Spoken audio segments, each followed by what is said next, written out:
ಈಗ ರಾಜ್ಯ ದೇಶ ವಿದೇಶಕ್ಕೆ ಸಂಬಂಧಪಟ್ಟಾಗಿನ ಕೆಲ ಪ್ರಮುಖ ಸುದ್ದಿಯನ್ನ ಬನ್ನಿ ಕ್ವಿಕ್ ಆಗಿ ನೋಡ್ಕೊಂಬೋಣ.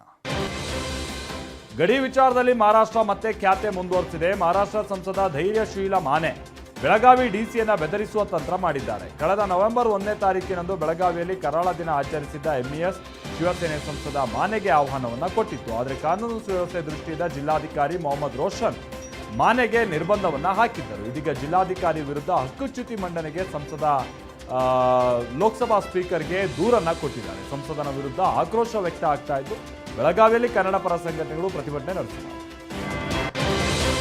ಚಾಮರಾಜನಗರದಲ್ಲಿ 5 ಹುಲಿಗಳ ಹೆಜ್ಜೆ ಗುರುತು ಗ್ರಾಮಸ್ಥರನ್ನ ಆತಂಕಕ್ಕೆ ದೂಡಿದೆ. ಹುಲಿಗಳು ಓಡಾಡ್ತಾ ಇದ್ದಂತಹ ದೃಶ್ಯ ಡ್ರೋನ್ ಕ್ಯಾಮೆರಾದಲ್ಲಿ ಸೆರೆಯಾಗಿದೆ. ನಂಜದೇವಪುರದಲ್ಲಿ ಹುಲಿಗಳ ಸೆರೆಗೆ ಅರಣ್ಯ ಇಲಾಖೆ ಹರಸಾಹಸ ಪಡ್ತಾ ಇದೆ. ಹುಲಿ ಕಾರ್ಯಾಚರಣೆಗೆ ದುಬಾರೆ ಆನೆ ಶಿಬಿರದಿಂದ ಈಶ್ವರ ಹಾಗೂ ಲಕ್ಷ್ಮಣ ಆನೆಗಳನ್ನು ಕರೆಸಲಾಗಿದೆ. ಆದರೆ ನುರಿತ ಪಶು ವೈದ್ಯರು ಹಾಗೆ ಉಪಕರಣಗಳ ಕೊರತೆಯಿಂದಾಗಿ ಕೂಂಬಿಂಗ್ ನಡೆಸಲಾಗದೆ ಅಧಿಕಾರಿಗಳು ಅಸಹಾಯಕರಾಗಿದ್ದಾರೆ. ನಂಜೇದೇವನಪುರ, ವೀರನಪುರ, ಉಡಿಗಾಲ ಗ್ರಾಮದಲ್ಲಿ ನಿಷೇಧಾಜ್ಞೆ ಜಾರಿಗೊಳಿಸಲಾಗಿದೆ.